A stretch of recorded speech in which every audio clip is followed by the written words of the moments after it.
We visited Pueblo Grande Archaeological Park in Phoenix, Arizona in the spring of 2014. If you would like to get notices when I post again, be sure to subscribe right here. Just click on that button. This museum and archaeological site covers 169 acres. It was founded in 1929 and its original name was Pueblo Grande Archaeological Park, and that's what it was when we visited. It has since been changed to Sedvala Vaki Museum in 2023. It has a prehistoric platform mound and an irrigation system. It was occupied for about 1,000 years and has about 70,000 visitors each.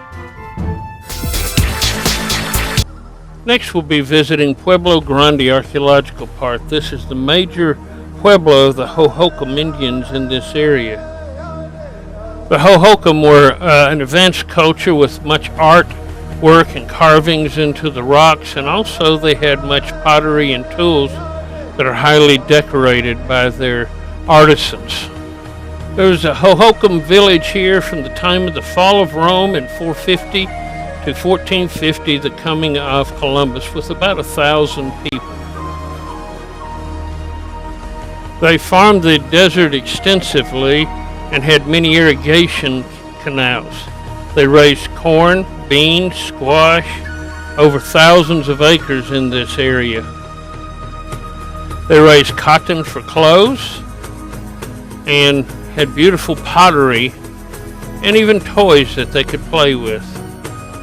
The Hohokam civilization spread over most of southern Arizona, with Pueblo Grande being one of the major sites. And you can see it had many canals coming off the Salt River here where they irrigated, and it's the center of a large complex.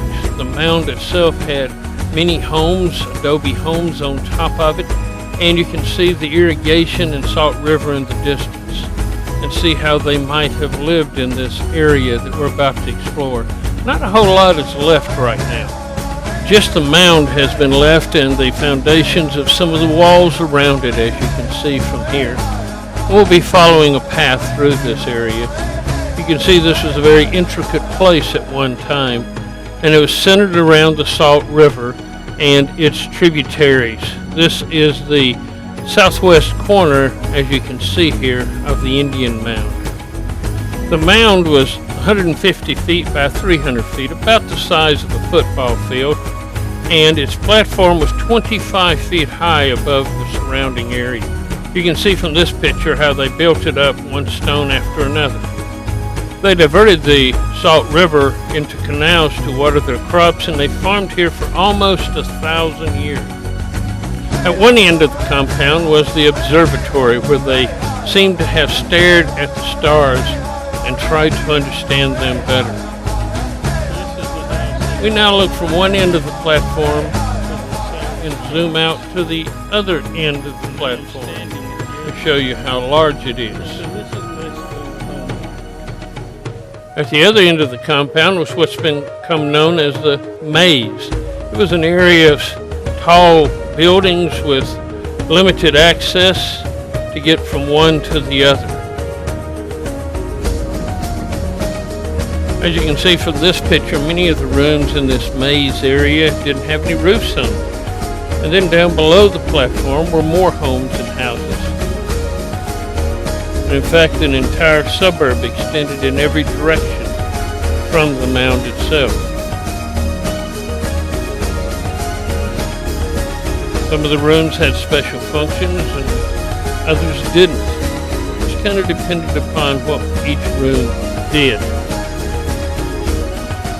Here's a room for cooking. Another room for cooking, with many fire pits. And as you can see, the city extended from many directions as suburbs.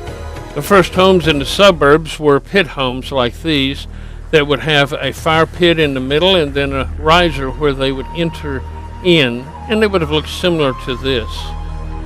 The modern day constructions are a little bit higher than they would have been due to modern building codes.